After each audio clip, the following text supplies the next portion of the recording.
Good morning and welcome to Unfiltered Vision News.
Well, good morning and welcome to Unfiltered Vision News, bringing you the news unfiltered Monday through Friday. Thank you so much for joining us here today on Unfiltered Vision News. Today is our Prayer with Friday, so let's get into honoring God with our body. God, please guard our mind and our thoughts.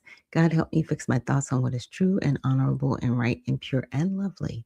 So and admirable. Sorry about that. So I would think about things that are excellent and worthy of praise. God, please protect our ears and help us listen to your voice. God, help me to be quick to listen, slow to speak, and slow to become angry. God, please protect my eyes from sin's damage. God, I make a covenant with my eyes not to look lustfully. God, please speak life over my mouth. God, set a guard over my mouth. Lord, keep watch over the doors of my lips. God, please help our hands to serve generously. God, help me to do good to everyone, and especially to those who belong to our family in the faith. And God, please protect our reproductive organs and help us to honor you, God, with purity. God, help me to honor you with my body. And God, please protect my feet as we walk along your path. God, let your word be a lamp for my feet and a light on my path. And if you are joining us for the first time this morning, that is something that we try to say every day. And I do say try because there are times when I just get into it. And I'm like, I want to get straight to the news. And I'm like, nope, I need to stop to do this first. And good morning, Spud McKenzie. Thank you so much for joining us. And amen. Yes. So let's get into it. We've got a lot of territory to cover. So let's start with our trending topics on X. So Rand Paul subpoenas Fauci for public testimony on COVID origins. Now, he's already been subpoenaed. And unfortunately, they did not get him on perjury the first time. And now he's been pardoned going back to 2014. So, regardless of the questions that you ask him, he's still covered unless there's something new you have. Maybe, but he's going to plead the fifth. I don't know. I don't know. Do you guys think it's a nothing burger and it's just an attention seeking thing? I wouldn't accuse Rand Paul of that, but I'm just kind of like, bro, it's too late. The clock ran out. Like, really? Now you've got all the furiousness for this again. He got away with it in front of our faces, by the way, and it's all the fault of Congress. Like I keep telling you guys, they all need to be in prison, in my opinion. Now, Pastor Tony Spell arrested after crossing a highway to beat a neighbor's son. So apparently, the individual that got beat up by the pastor made some comments that the pastor was like, he took them as possible threats, and that's what happened. I saw the video. I'm not going to show the video, but we're going to see how that all shakes out because, yeah, he got all that work. If you've seen the video, I'm like, it was crazy. Now, USPS to block mail-in ballots from non-compliant states for the 2026 midterms. So I'm not sure what that really amounts to. I know that the Supreme Court, I don't know if they've made that decision yet, but they were supposed to make a decision when it came to Mississippi that, okay, election day is election day. You can't, continue to count votes after election day. Like, that's it. So I'm not sure what is going to happen there, but yeah, that's going on. Now for the bookmarks. So Stephen A. Smith admits he can't wrap his head around how the Clintons and Obamas left office with upwards of 100 million after serving the American people. Clinton was a lawyer in Arkansas, grew up very poor. How did he make this money? So I'm just going to let Stephen A. Smith speak to us. Okay. Oops. Hold on. There we go. I'll confess something to y'all. Clinton was a lawyer in Arkansas, grew up poor, relatively broke. How the hell him and the Clinton Foundation is worth hundreds of millions of dollars beats me. Barack Obama was a community organizer who became the president of the United States. And last time I checked, that salary ain't over $450,000, if I remember correctly. I got to double check that. How the hell you depart from office? You worth over $200 million? It's amazing to me how these politicians go into office and you're sworn to serve the American people. It's called service, but somehow, some way, they always depart exponentially richer than when they arrived. I'll confess something to y'all. Stephen, welcome to the conversation. We've been talking about this for a long time, sir. But thank you for adding your voice to it, because it does beg the question, right? Like Bernie Sanders, you are a professed socialist. You don't make anything. You don't manufacture anything. You don't sell anything. You're not in retail, but yet you're worth millions of dollars. Telling other people you need to tax the rich. Bro, you are the rich. What are we talking about? You own multiple houses, multiple cars, and yet you demonize people with the same types of assets. We seek you. We're not going for it. Stop it. Stop that. Okay. So now we have Nick Sortor. It says President Trump just confirmed he's ordered a major DOJ investigation into oil companies for price gouging Americans at the pump. ExxonMobil, Chevron, Shell, BP, and more. Oil companies are possibly gouging. I hope they're not. Otherwise, they're going to be in a world. I'll let him finish his statement. But I can actually say that for where I stay currently. In one gas station, gas is like $3.41. Less than 400 yards away, gas is $3.79. That's a 38-cent jump. I can understand like 4 or 5 cents, right? If one was $3.41, one was $3.45. I get it. A whole 38 cents, and you're not even a mile away. Huh? What? Yeah. So it's in real time. So, I encourage you guys, if you're out this weekend, take some pictures of these gas stations and the discrepancies, right?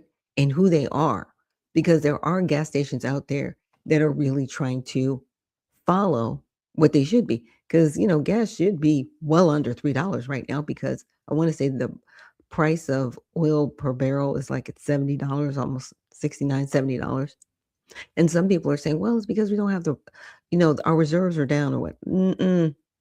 No, it's the barrel prices. If the barrel prices are under $70, we shouldn't be paying over $3 for gas. That's just simple math. But we are in some places. So what are you doing? What are you doing? Yeah. Now, this is the other one. Okay, and we're going to look at this. I've got some videos on this. So the Supreme Court just handed President Trump 2 massive 6-3 victories in one day, right?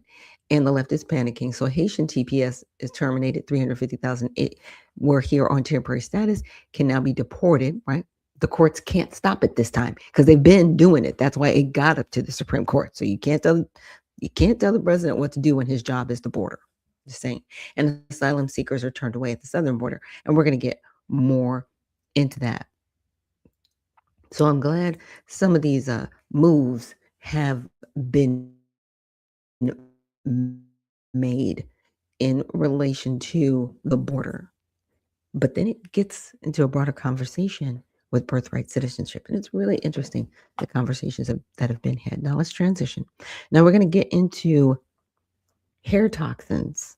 Now this is something that I found out about from an associate of mine, that it actually, they found it out in like 2017, but it really has not been talked about widespread.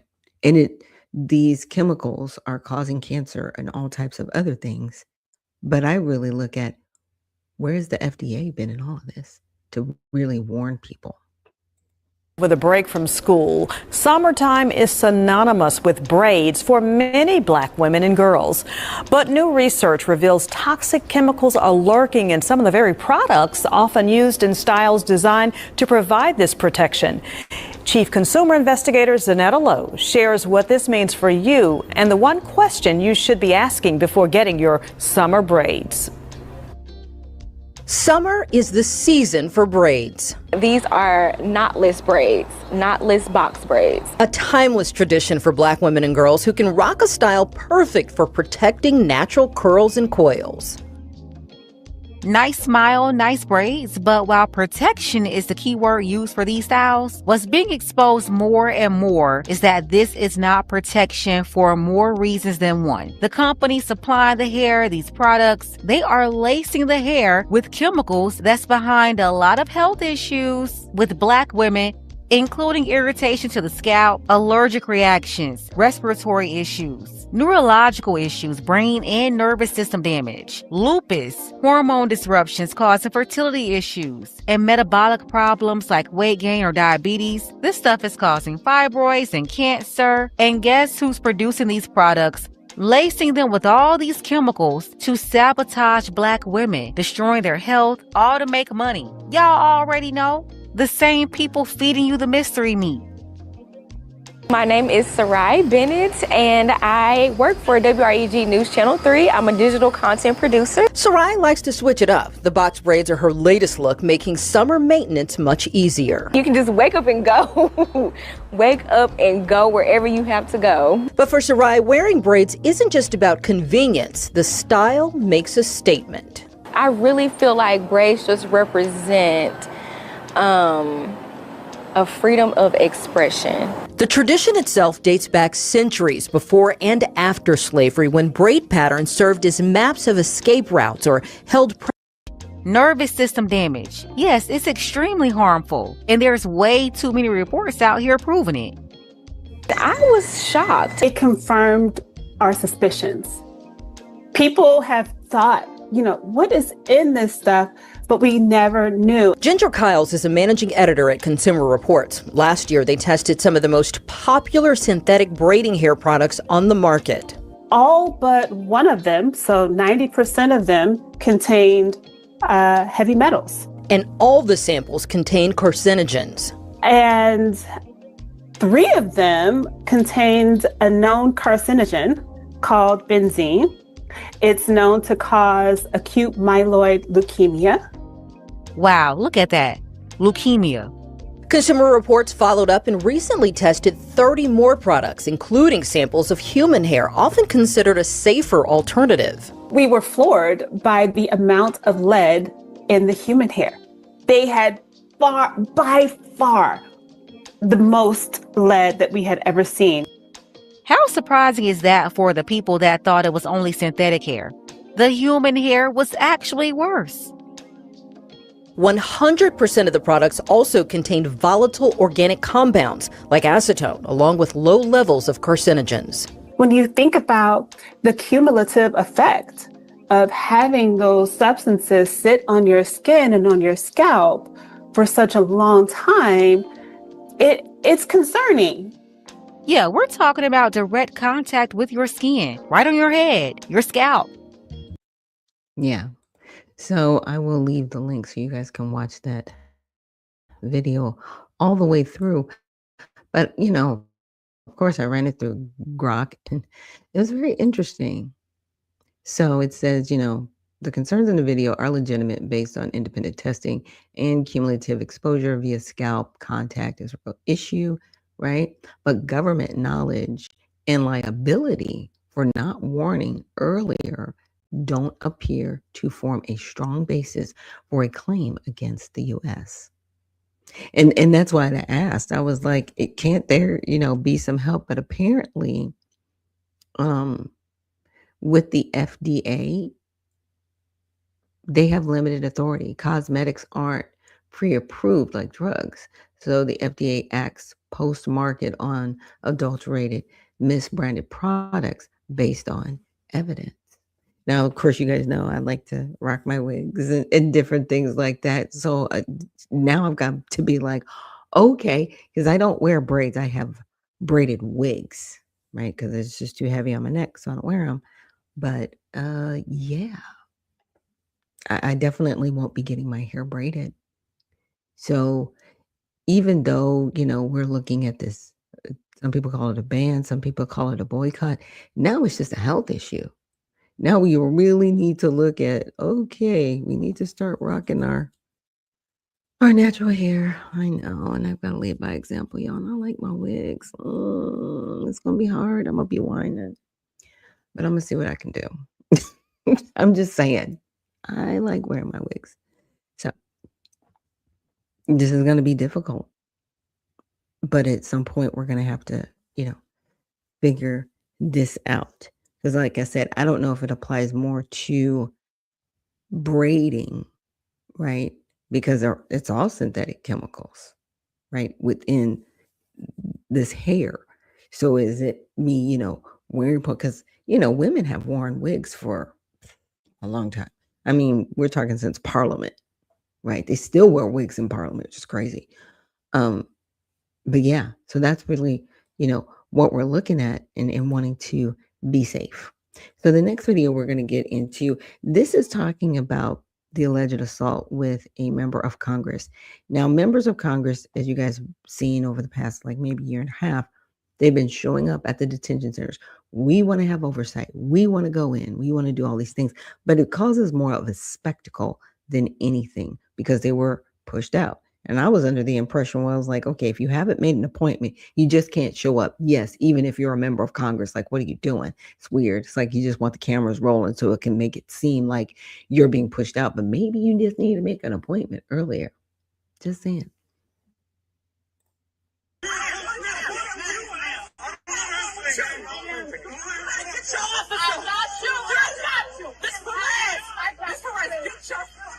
Well, it's happening. Representative LaMonica MacGyver is getting closer and closer to her potential trial for allegedly assaulting an ICE agent. It's political intimidation, and I'm looking forward to my day in court. So this story has really flown under the radar, despite the fact that we have a sitting member of Congress right now who potentially faces up to 17 years in prison. However, as of right now, there is no trial. Basically, what we're all trying to figure out is whether or not there's going to be a trial, and in today's video, we're going to be talking about what LaMonica MacGyver's defense is and how she's trying to have this entire case dropped, once again, because she already tried to have it dropped, but it was denied, but she's trying again. Okay, so let's start with the body cam footage from May 9th, just as a reminder of what the scene. This is a long video. Said. So she leaves the Delaney Hall facility, and the government's contention is gets involved in the fracas. So even the Trump administration is using this argument of you left Delaney Hall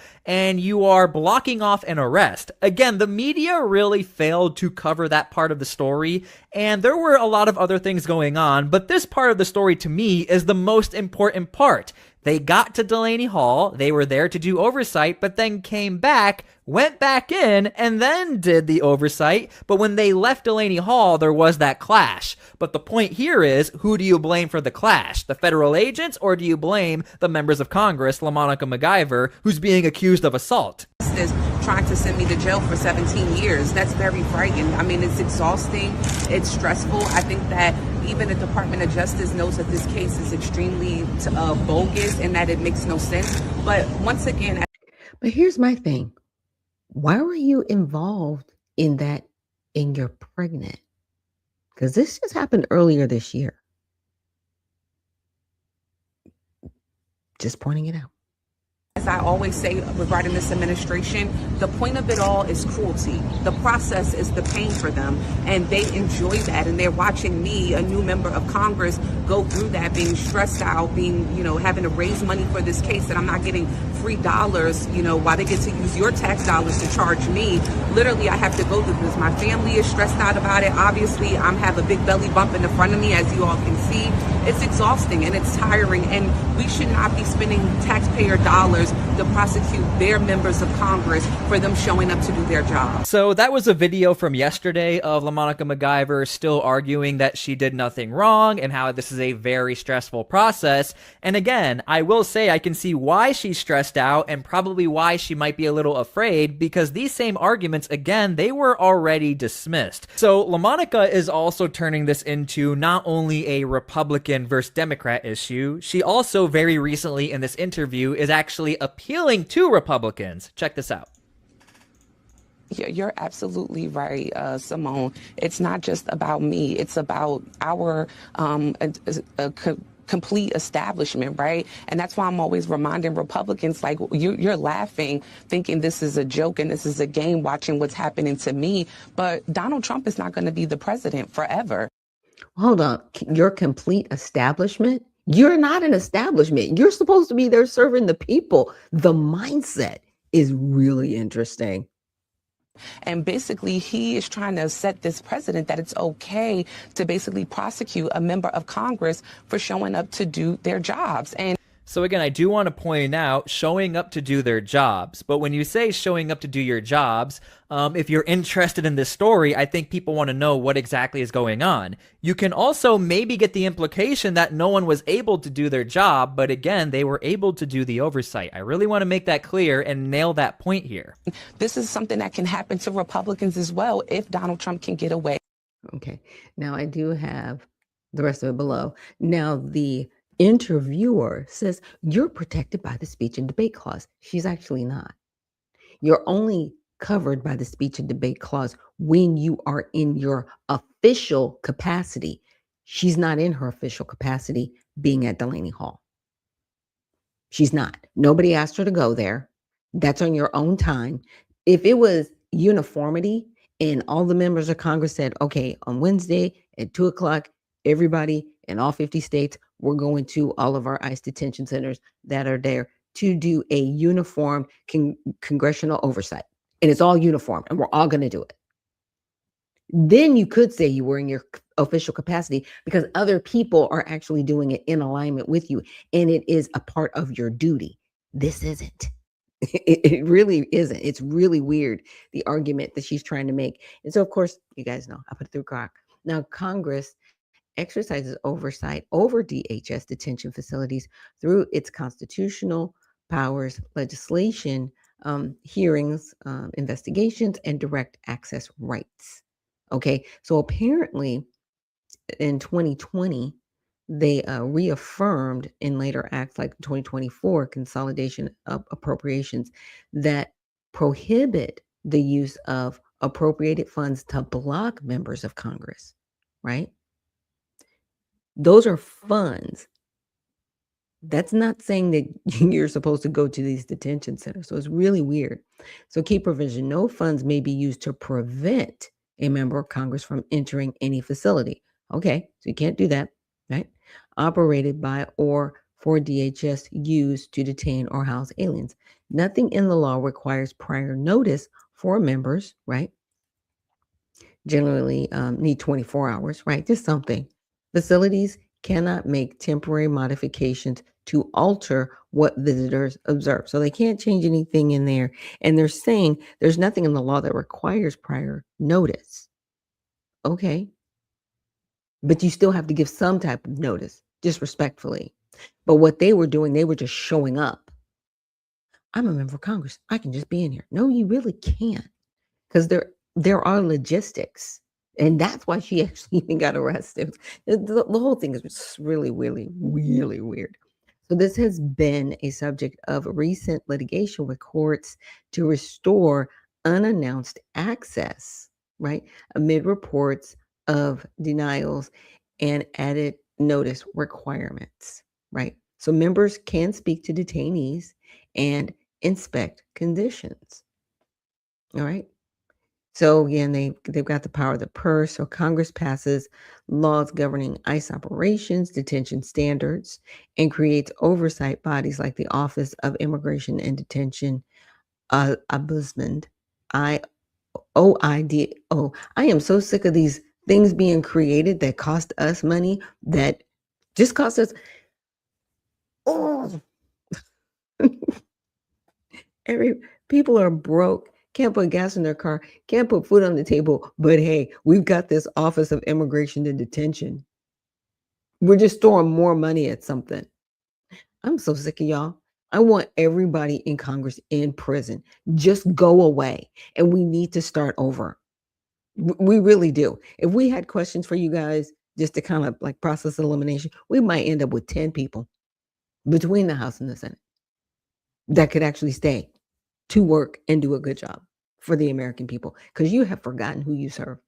You really have forgotten that whole thing. But yes, you guys, I'll make sure this is left. So at the bottom line is, respectfully, they can go in respectfully. They should give some prior notice, but just showing up like I can just do whatever I want.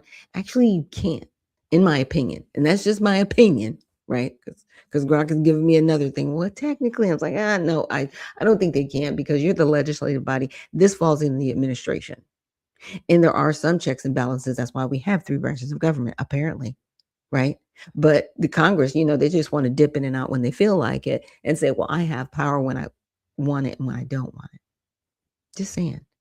Because if you really cared, the border would be completely closed, but you don't. And I'm going to show you guys that right now. Let's bring in our panel to talk about these pair of wins at the Supreme Court of the Trump administration. Fox News contributor Mark Thiessen, Fox News senior political analyst Juan Williams, and USA Today White House correspondent Francesca Chambers. Great to see all of you tonight. Good to be with you. Okay, so let's start here. I want to put up temporary protected status. These are some of the numbers we're talking about. This case today was about Haitian and Syrian folks who have come here. But the DHS secretary said it's time to end their temporary protected status.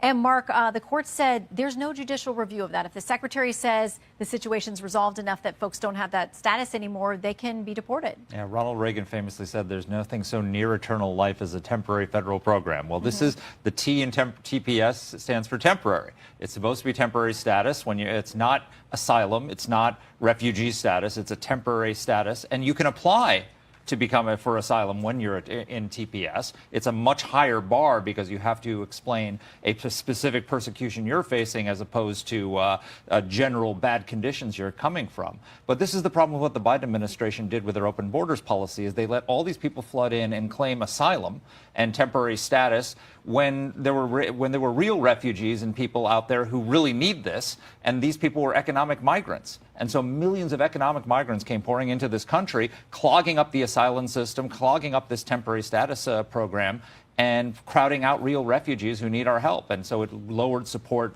overall for this. So the court, what the court will say, but.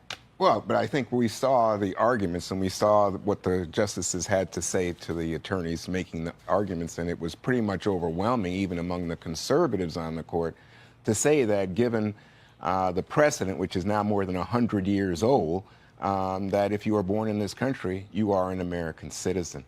So I think he's going to lose on that one. I think he's got some other wins coming. We've got other cases coming next week on whether or not. And here's what I call foul, because you just heard their conversation about asylum seekers. You just heard their conversation about people under temporary protected status. There are people that fly over here from other countries purposely pregnant to have their child on American soil, and that's going to be okay because they claim birthright citizenship too. Okay? So a whole criminal, and it's criminal because you're purposely coming here to do something with intent that's illegal. Okay?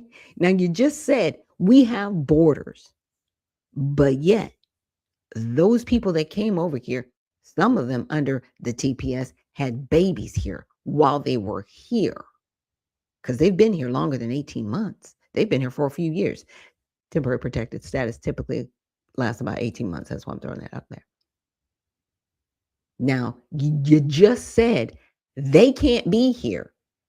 They need to be deported. Temporary means temporary. So these people just coming over here with this temporary protected status, are their children American citizens?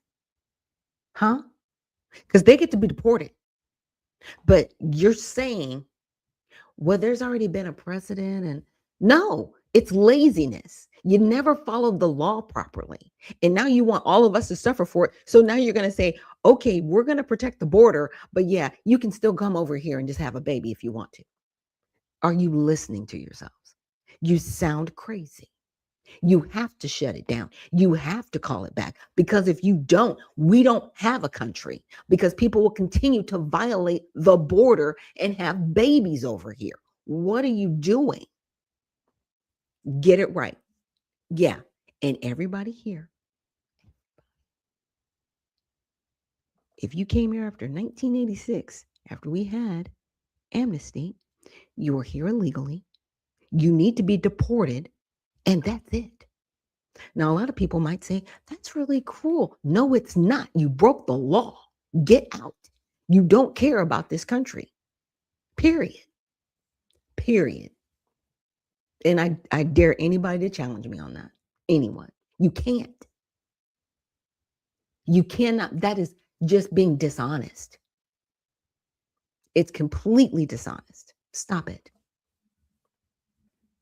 Now I'm going to end our show, our broadcast, with this last video.